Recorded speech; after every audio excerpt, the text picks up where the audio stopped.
2025-2026ના વર્ષમાં જે અલગ અલગ પોલીસ સ્ટેશનોમાં અરવલ્લી જિલ્લામાં ઘરફોડ થયેલી અને એમાં જે અનડિટેક્ટ ઘરફોડ હતી એના માટે થઈને છેલ્લા ઘણા સમયથી એલસીબી તરફથી અને અન્ય ટેકનિકલ સેલ તરફથી સ્પેશિયલ ટીમો બનાવીને જે અરવલ્લી જિલ્લા પોલીસ તરફથી મહેનત કરવામાં આવી હતી એના સંદર્ભે ગઈકાલે અમે એક આરોપી જે ખૂબ જ ટેકનિકલ એનાલિસિસ પછી, કારણ કે આખી જે ગેંગ છે એ મધ્યપ્રદેશની છે અને એકદમ માઇન્યુટ ઓબ્ઝર્વેશનને કારણે અને ટેકનિકલ ડિટેલ એનાલિસિસને કારણે એમાંથી એક આરોપી અમે પકડી શક્યા છીએ.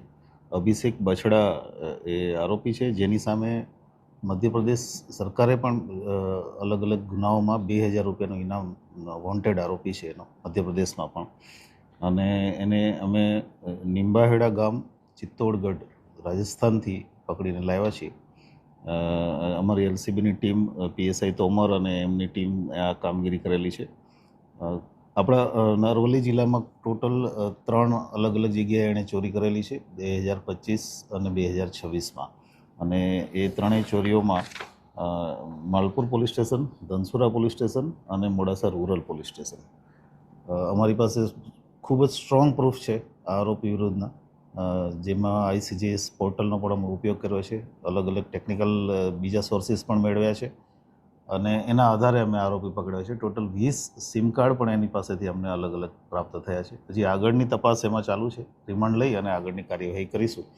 પણ અમે અભિનંદન આપશું એલસીબી ટીમને, કેમ કે આ જે ખૂબ જ અઘરી કામગીરી હતી એમણે સફળતાપૂર્વક પાર પાડી છે.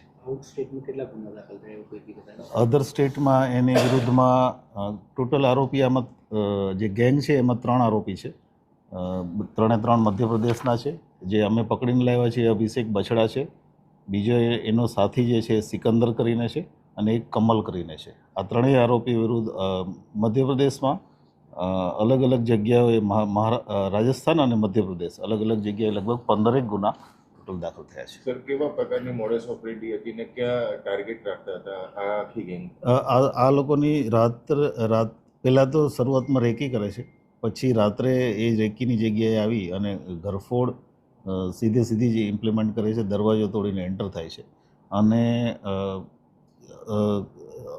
જિલ્લામાં વારંવાર અમે સૂચનાઓ પણ આપી છે કે ગામમાં કોઈ પણ વ્યક્તિ જે અજાણ્યો આવે તો એટલીસ્ટ એની પૂછપરછ કરે અથવા પોલીસને જાણ કરે.